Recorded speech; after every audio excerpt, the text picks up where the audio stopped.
What's up, mananap? Welcome back sa aking channel. It's a Monday. Today, nandito sa akin si Alas. Nag-umuubo na naman. Hindi kasi nila ito pinapacheck up. Uy, kakainis talaga itong mga batang to. Sabi nila walang phlegm. Pero hindi talaga nauubos yung ano niya, guys. Ubo. Ubo pa rin siya ng ubo. Anong oras na ba? It's 12:50. And katatapos ko lang lunch. Si Daddy umalis, guys, kasi today is the burial dun sa kabatchmate niya na namatay. Ano pa naman yan? Uy, parati na lang may namamatay, guys. Nakakatakot. Matagal din kasi yung batchmate niya, guys, sa ICU. Na stroke yata yun. So, yun din ang kinamatay niya. And then, 2 weeks ago naman, yung isang relative naman namin sa side ng husband ko, namatay din, stroke, babae. So, condolences, our deepest condolences sa family ni Manang Lilia. Who died 2 weeks ago, or last week lang yata yun. Pero nasa Talibon, Bohol siya, guys. So, hindi namin siya madadalaw yung wake niya. So, kinuha ko si Alas kanina, guys, because he kept on crying na naman. Alam mo naman itong batang to. Always crying, always crying. Wala talagang araw na hindi ito umiiyak. And since naka-lunch pa. So, okay lang. Na maglaro-laro muna. So, ayan, hinahayaan ko lang siya dyan sa likod. Lalo-laro siya dito sa aking deodorant. Ang ganda nitong deodorant na to, guys, ha? In fairness. Dove siya. Paubos na nga, oh. Kaming dalawa na ni Daddy gumagamit ito. Cream lang siya, guys.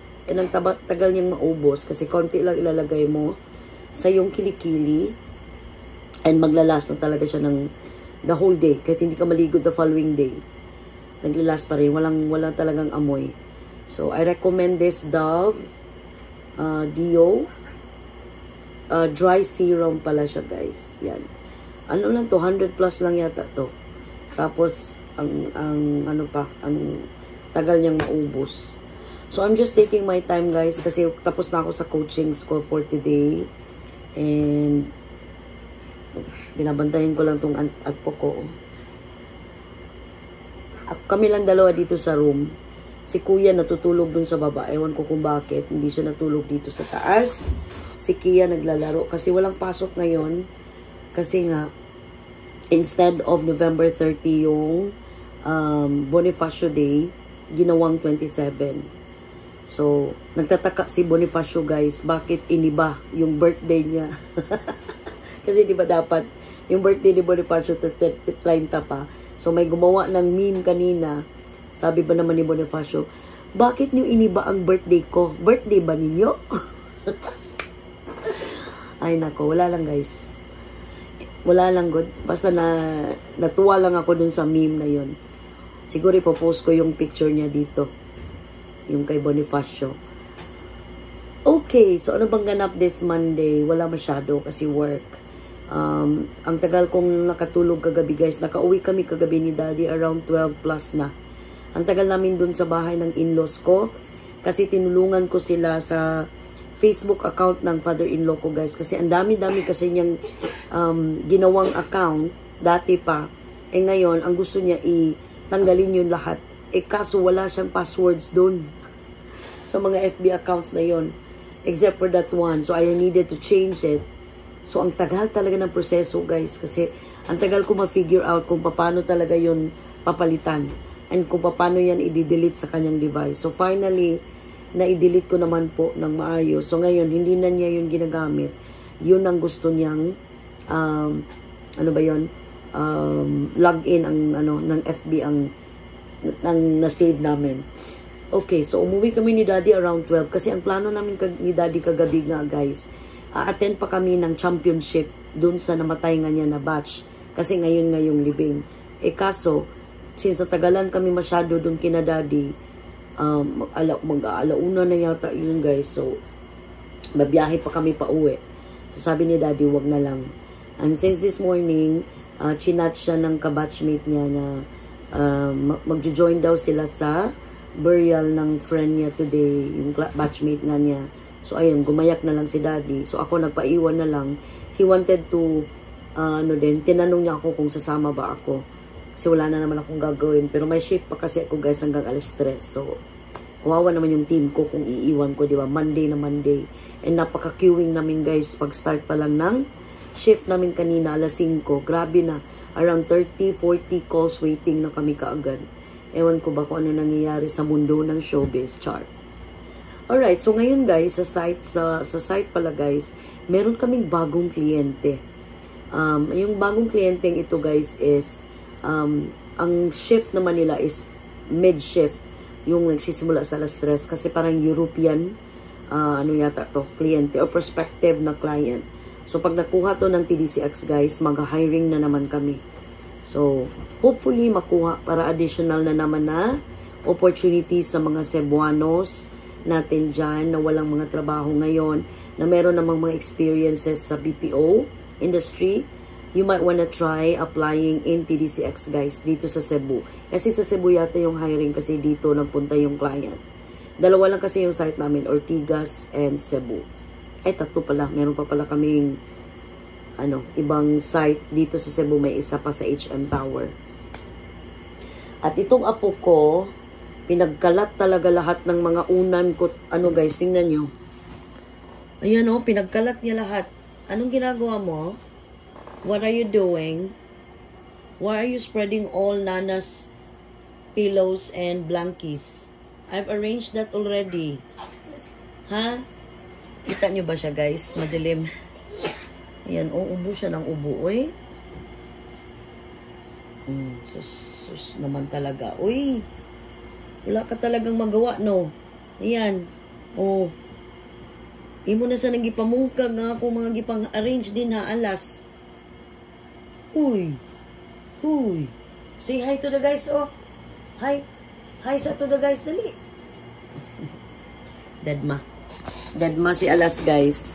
Tapos na pala akong kumain kanina ng brunch around 9 o'clock. We had, ano ba yun? Ano ba tawag na? Corn beef, pero hindi ko nagustuhan. Siguro hindi yon Pure Foods. Siguro yun, ibang brand. Kasi basa. Masyado siyang basa, guys. Mas gusto ko sa yung Pure Foods talaga kasi, siya, dry yung niya, granules niya. Yun ang gusto ko. So, mamaya, baka mag-order lang ako ng saging or pinaypay or something like that. Kasi mamaya pa yun si Daddy uuwi eh. Mga around 3 to 4 pa yun si Daddy. So, kami lang dito may iwan sa bahay. So, okay?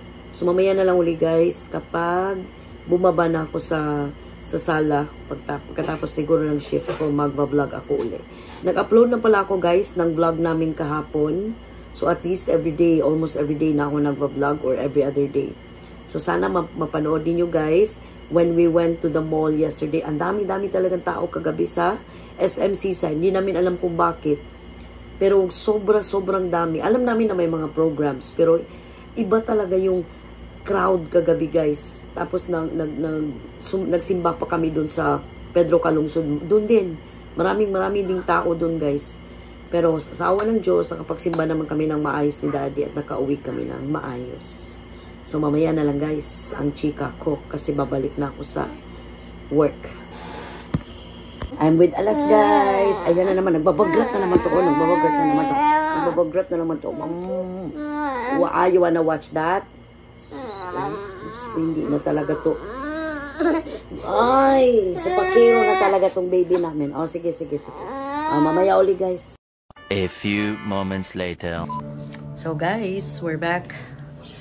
I-ano ko na lang to dun sa vlog ko kahapon kasi hindi ko pa yun na-edit and hindi ko yun natapos. So we're currently at a dental clinic dito kay Dr. Barintos kasi nga pinaano na namin si Daddy ng dentures niya. So eto si Doki. Ayan, anak siya ni Dr. Abarintos. So nakontak ko si Doktora kaninang umaga. Doktora is not here, she's out of town. So yung anak lang niya yung andito. Good thing kasi dentist din pala yung anak niya. So ayan si Daddy guys. Say hi Doc. Hi. Hi. Sa tanang mga taga-Talisay, Ari mo diri guys sa dental clinic ni Doktora Abarintos. Marites. Si Doktora Marites Abarintos guys. Naran siya located sa San Isidro. The reason why we went here guys kasi mas malapit to sa bahay namin, 'di ba? Nasa Dumlog lang kami. And next barangay lang sila, next mas malapit lang talaga. So hindi kala sa gasolina guys ba? Kasi yung dentist ko kasi guys nasa city, ang layo. Ang layo talaga ng city guys. So it will take a lot of our time, gasolina and all. Yung time lang talaga guys, yung effort na pagpunta doon, malayo talaga. Although medyo pricey sila ng konti dito guys, pero konti lang. Pero para sa akin, okay lang din as long as quality din naman.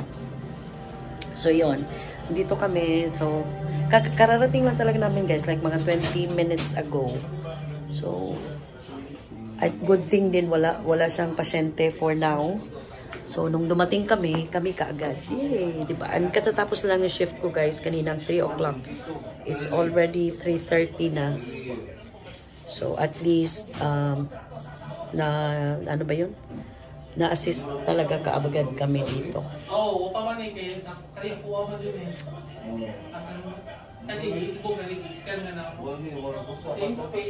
So yung pala guys, yung package ng dentures ni Daddy is 6,500 pero ko na lang ng 6,000. So okay na lang din kasi may binigay ng 5,000 si Papay. So 1,000 na lang yung idadagdag ko. At least kumpleto na yung ngipin ni Daddy sa baba. Kasi ang sa baba niya ang may pinakamaraming bungal. Sa taas niya guys, 2 lang naman. Katulad ng sa akin, dito din. So dito, nagtanong din ako kung magkano yung, ano ba yun? Ang tawag nun, jacket. Kasi pala ko, ipapajacket ko itong naiwan ng ngipin guys ba. 4,000 daw. So baka medyo mahal-mahal. So doon na lang ako kay Trosyo. Kasi 2,500 lang doon guys. Yung niya, jacket na plastic. I know that, mayroong tendency talaga na mag yellowish yung jacket na simple lang yung plastic kaysa daw sa porcelain. Pero para sa akin, mas okay na. Sacred Heart. Sacred Heart, diyan sa kuan? Diyan sa Hakosalem. So, yun lang guys, ang aming ganap for today. Isasali ko tong video na to guys dun sa kahapon. Pasensya po, kasi hindi ko talaga na-close yung kahapon. And then, I'll close my vlog pag uwi na lang namin. Okay. Ganda na guys, nagpasukat and with Doki. What's your first name, Doc? Jason. Dr. Jason Abarintos guys. So, babalik kami this coming Saturday. Para maikabit na, finally. For installation na. For installation. Thank you again, Doc. I'll see you Saturday. Thank you. Sige guys, so magva-vlog pa ako ulit pagdating ng bahay. Babush! And I'm back guys. We're back ni Daddy. So at last, nasukatan na dyan si Daddy guys. So, after so many years. Kay kung maghuwat magud mi sa yang cousin guys nga nagkuha og dentistry karon. Kano sa pa maning taon nga next year pa siya. Katong ibto ng mga kuan ba, katong mga bilin, next year pa man dugay pa kaayo. Pero maghuwat tag mong tao da sa siya og jacket kay naama na sila. Kay porcelain ba ang ilang jacket da. Or ano lang tani kuan. Kasi may ako laging ipa-jacket ni ngari guys. Kay sayang kay ibton siya nga ligon pa man ang iyang nabilin nga ngipon. So I might as well utilize the jacket na lang and then the rest is denture siguro or something like that. So we'll see about that. So how are you feeling Daddy nga gisukdan ka ganina? Giluod ka? Apit kong lugwa. Up and down man no?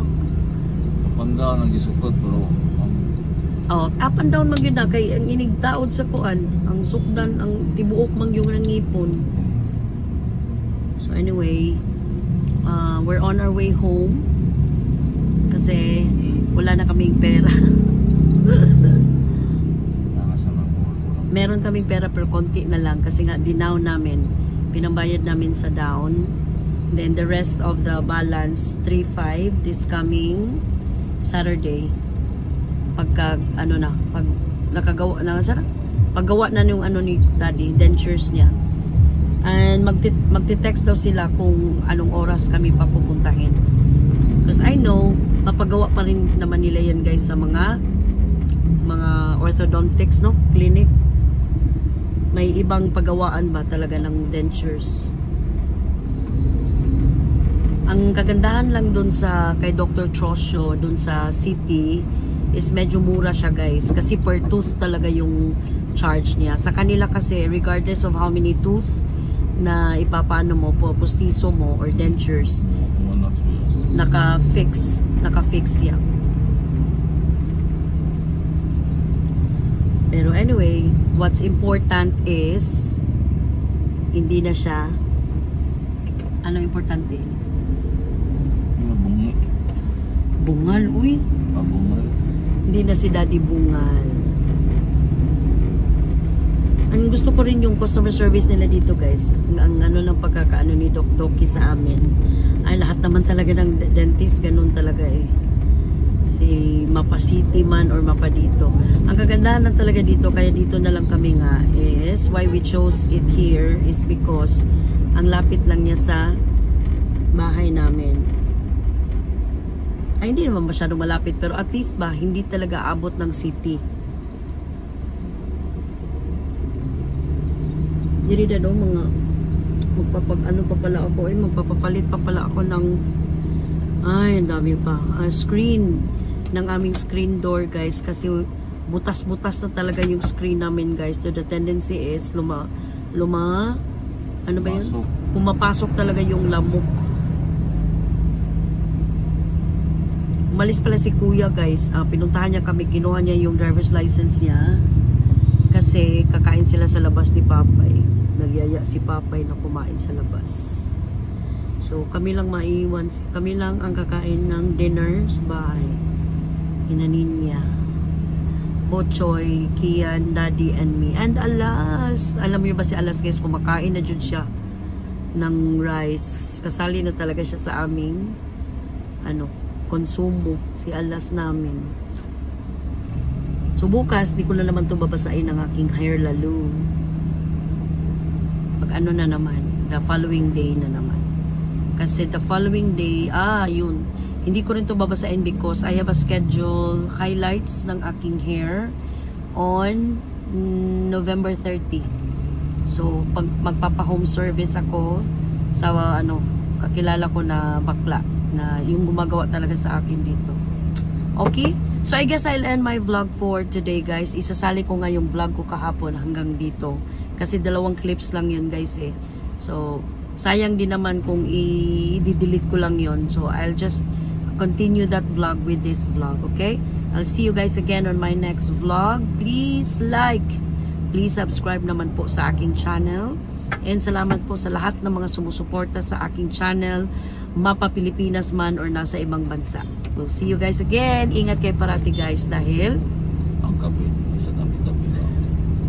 Ang mga kabit guys ay nasa tabi-tabi lang. Katabi ko lang siya. Ito yung kabit ko. Charlotte.